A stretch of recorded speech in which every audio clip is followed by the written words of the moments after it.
What's good, everybody? It's your boy, the Hypehead Sneaker Beast, and we are back with another video today.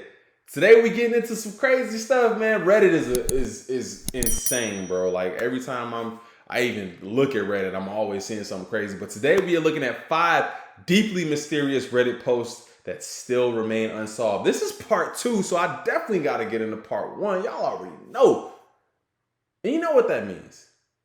What we here for? I'm gonna leave it up to y'all, man. I'm not gonna say nothing. We here for the jumps. Y'all already know why we here. So let's go ahead and get into this video. Make sure y'all go ahead and subscribe to the channel. Drop a like, leave a comment. Let your boy know how he's doing. Let's do it.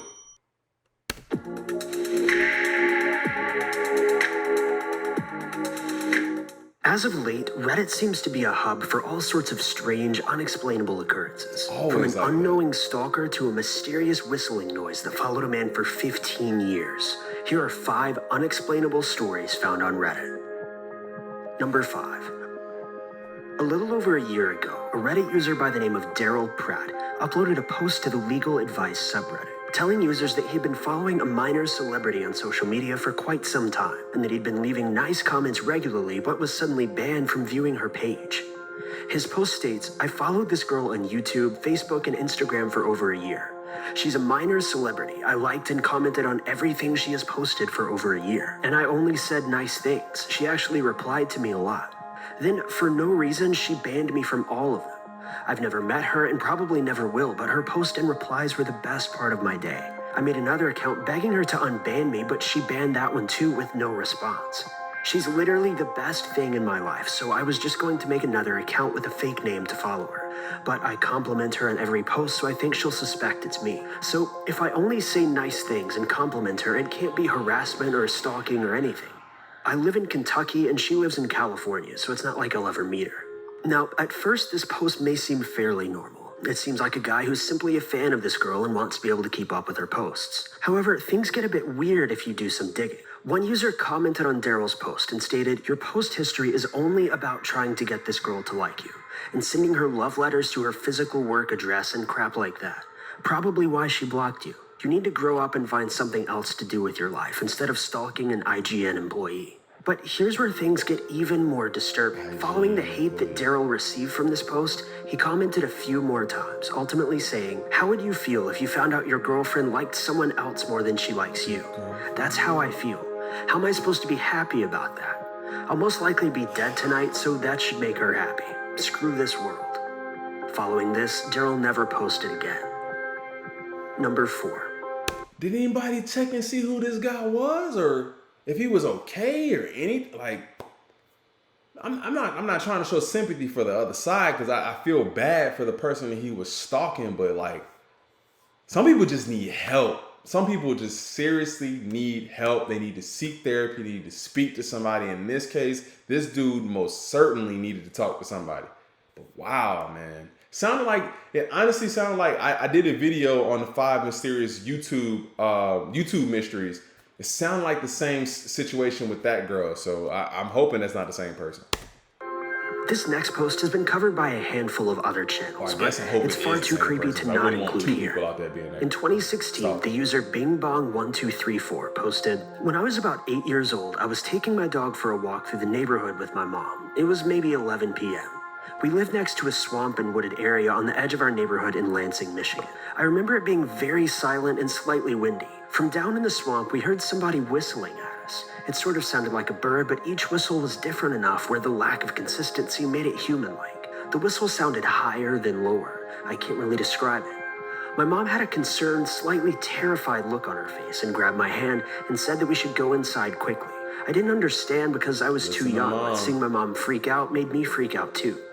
After a while, though, I kind of forgot about it. 2 years later, I was taking my dog out again, late at night. There's a large bush that could easily obscure a person behind it, just next to the front door. As I was finishing the walk, the whistling noise started again. Same pitches, same inconsistent human-like tones. As soon as I heard it, a chill went down my spine as I remembered exactly the feeling of seeing my mom, terrified, looking into the swamp at something I couldn't see, and maybe she couldn't either. I ran inside as fast as possible. Years went by and I thought about it less and less. I only told a handful of people and eventually it slipped my mind. Fast forward to last summer. I'm 24 and started dating my girl, Sarah. We moved out to South Dakota for work. For Independence Day, we decided to go to Pierre and watch fireworks along the bank of the Missouri River. There was a free camping spot behind a hospital where you could pitch your tent, hang out, and see the fireworks up the river. We were near the end of the campground and there were very few people around us as it was starting to get dark and the fireworks began. They were pretty far away, so the illumination they brought was very little. Thus, we had to sit right at the edge of the water to be able to see them. A huge thunderhead was moving in and a storm was imminent, so the air seemed electric and the wind was picking up. The atmosphere was eerie, to say the least. The police boats herded all the other boats off of the river and left our area to do that elsewhere. Most of the other campers walked up the river to have a better view of the fireworks, but Sarah and I stayed back. Suddenly, we heard the sound of a paddle methodically dipping into the water. We saw a figure steering a canoe about 20 meters offshore. Sarah decided to go get more beers from the car, leaving me alone to stare at this mystery person. And then, of course, they whistled at me. My entire body was frozen and covered in goosebumps. It was the exact same whistler from my childhood, more than a decade earlier. I looked at the figure, but it was much too dark to discern who it could be. When they were perpendicular to the shore from me, they stopped paddling, turned the canoe to face at me directly, and whistled right at me. Every time you drive by an empty or abandoned mall, start visualizing King Kong-sized dollar signs, as out of the ashes of all these mall closures. I was so frightened I stood up and shouted at them, "Who are you?" They didn't say a thing, just whistled a couple more times. They turned 180 degrees and paddled out of sight. I'm a videographer, so I already had my camera by my side and was taking video of the fireworks. As the canoe was almost out of sight, I grabbed my camera and got a shot of them whistling as they went away. When Sarah came back from getting the beers, she was very confused as to why I was so freaked out. When I explained, she was freaked out a bit too. I was convinced we would both be murdered that night. How did this whistling person follow me after 14 years? Yo, if you're that convinced that you're gonna be murdered that night, you gotta go. You can't stick around. You gotta get in your car and go home. Or call the police. Do one of the two things. I'm sure this man still sat out there and hung out the whole night watching fireworks, drinking beers, while he's got some weird dude whistling at him in the pond. All the way to South Dakota. Was it a coincidence, or why was it the same whistling noise? Who was the person and where did they go? So many questions are still unanswered.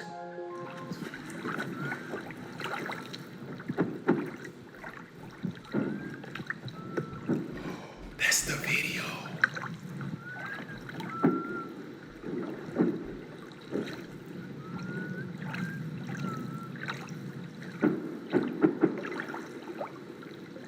Wait.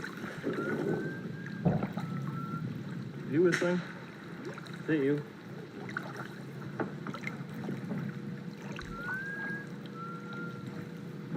Stop it. Number 3. In August of 2017, the user Sora for Smash posted the following. Sorry if this is the wrong subreddit for this question. I've been searching Google and the internet for people who feel the same way as me for a very long time, but I haven't had much luck. Anyway, you know that very strong feeling of existential dread that you get when you hear things about the universe, reality, existence, infinities, nothingness, dreams, etc.? The feeling is sometimes on different levels and sort of varies in feeling sometimes, but the feelings generally feel like they belong in the same category. It's almost an unnamed emotion. I hope you know what I'm talking about at least. If you didn't, then the question I'm about to ask would be very hard to explain. Do certain songs or music give you this feeling? This feeling of existential dread and depression? I'll link a few songs that give me this feeling below. It sort of feels like these are sounds that I've heard in a past life. Are there any songs that make you feel like that? Like, no, I don't think there's any songs. I'm trying to think, man. I don't think there's any songs that maybe I have certain songs that I listen to. It seems like almost on like it's like I'm doing this act, I gotta have this song playing. I'm doing this, I gotta have this song playing. And I feel like it's more of a positive thing for me. But if y'all know some songs, man, let me know. That like make you feel like I'm dreaming or something. These are sounds I've heard in my real life. I don't know, it's hard to describe the emotion. It almost feels like it's a mix of existential dread, depression, and nostalgia. It's a very terrible feeling, but listening to these songs makes me fall into the deepest pits of depression. But at the same time, it's what makes me love the songs so much. I also get this feeling from certain movies and anime, such as Neon Genesis. It makes me feel an incredible emotional connection to these songs and shows. I wouldn't like them nearly as much if they didn't evoke these feelings from me. This strange phenomena was actually seconded by a few different users, many claiming that the songs Jungle Boogie by Kool and the Gang and Heart-Shaped Box by Nirvana were common triggers. This feeling... Now, I know Jungle Boogie. I don't know the Heart-Shaped Box. Jungle Boogie. Well, there's supposed to be a scream, I think, in that. Now that I'm thinking about it. Is it that song? Or is it... Which song is it that there's supposed to be a scream or something happening to somebody in the song? If y'all know what that song is, drop it in the comments. There is speculation about a song, I think, of that era that has a scream or something like that in it, that is supposed to be somebody getting something happening to him or something like that. But I don't know the other song, but I definitely know Jungle Boogie.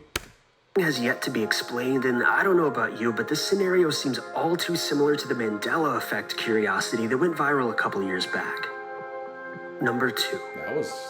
This next post is actually an update to a story we covered a short while back, involving a strange man that a user met on a beach near the San Francisco Bridge. The user stated that he met a man who he didn't believe was human, and that the man claimed he would return in 10 years to kill him. The man also knew a disturbing amount of accurate information about the user, making this whole encounter much odder. He then told the user that when he returned, he would be driving a black Mercedes with the license plate Utopia. If you're interested in hearing the full version of this story, I strongly urge you to check out the previous video, as it's super weird. But anyway, fast forward a few months, and another Reddit user did a little bit of investigating into the strange occurrence. The user Yellow Rice Macaroons states, "Okay, so at the time, I'd done a search for the car mentioned in the Jimmy C post, and found that a black Mercedes with that license plate really did exist in California. Well, it's a really interesting story, so I'd done a bunch of digging and found records for it, and I discovered that it hadn't been registered with the DMV in a while, and had an expired registration, and it hadn't been serviced in a while. It was as if it were bought just at the start of the year and then parked in a garage somewhere for months. I'd signed up for Carfax at the time with the car's info and completely forgot about it until I just got an email asking how the recent maintenance on the Mercedes went. So I logged in and found out that on Friday the car was taken to get a new set of tires put on it. Now, here's what gets interesting. Not only has the car apparently been registered and gotten new tires, and thusly is apparently back on the road, but the place it was registered and taken for tires is just a short distance from the San Francisco Bridge. I don't know if I'm allowed to post the name of the actual store for privacy's sake, so I'll keep that to myself until I know for sure. But according to Google Maps, it's only a 21-minute drive. In case you missed the tidbit in the story, Jimmy C claims he committed suicide off the San Francisco Bridge. Not a huge thing, of course, and the story might have just been fake, but it's a pretty weird coincidence that this car is suddenly back on the road after having been parked and with a brand new set of tires just in time for Halloween, and that it matches up with the story. Halloween brings out the crazies, bro. In this final post, the user Skinna555 states, "My partner and I have recently moved back into my childhood home with my parents while our own house is being built to save some cash and not have to move instantly from our rental when it's complete. My parents owned 3 Australian native birds, and earlier tonight, I was updating my Snapchat story to show my friends, as many of them ask what the birds' names are and what they look like. I took 3 photos, one after another, and just put them on my story without worrying about retakes or what it looked like. Anyway, within about 15 minutes of uploading, I received a text message from one of my good but not great friends that said, 'Haha, you bearded beast, those birds are mad. By the way, what was that in the window behind you in that last one?' I had no idea what he was going on about, so I went and watched my own Snapchat story a couple times. On the 3rd or 4th watch, I saw exactly what he was talking about and my stomach sank. In the last Snapchat video I sent, it kind of looks like someone is at the door, looking in with their hands cupped against the door. It's hard to tell because Snapchat videos are very poor quality and the door is only in frame for probably 1 second. Whatever is in the 3rd Snapchat video, however, is definitely not in the 1st video when the door is in full view. I was the only person at home, and that particular door leads to the backyard, which is only accessible via a single locked gate. Here are the 3 videos I saved for my story. Oh man, I'm nervous. First one of my parents' little birds is this little guy. It is little Leo. He's a cockatoo. Second little bird of my parents is a rainbow lorikeet. His name is Oliver. And there he is. And here I am with my good little mate. Yeah, I seen something back there.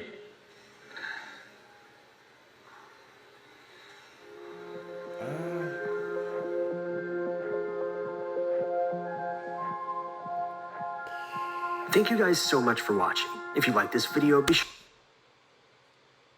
Hey man, when you just hear this, I feel like hearing the story is way creepier sometimes than even seeing the video. So I like these kinds of videos, man, where they just kind of just tell you a story and you kind of get a chance to create some of that stuff in your mind. Maybe if you don't necessarily have something showing you what it is, but that was freaky, man. That was freaky. But hey, man, it's your boy, the Hypehead Sneaker Beast. Make sure you guys go ahead and subscribe to the channel. Tell a friend, man. I have a lot of people who've been reaching out to me just saying like, hey, man, you should do videos on this. You should do videos on that. And I think that's great. So we build this family out, man. I'm going to be doing a whole lot of different videos from suggestions from you guys. But make sure you guys subscribe to the channel, drop a like, leave a comment. Let me know how I'm doing. Until next time, I'm gone.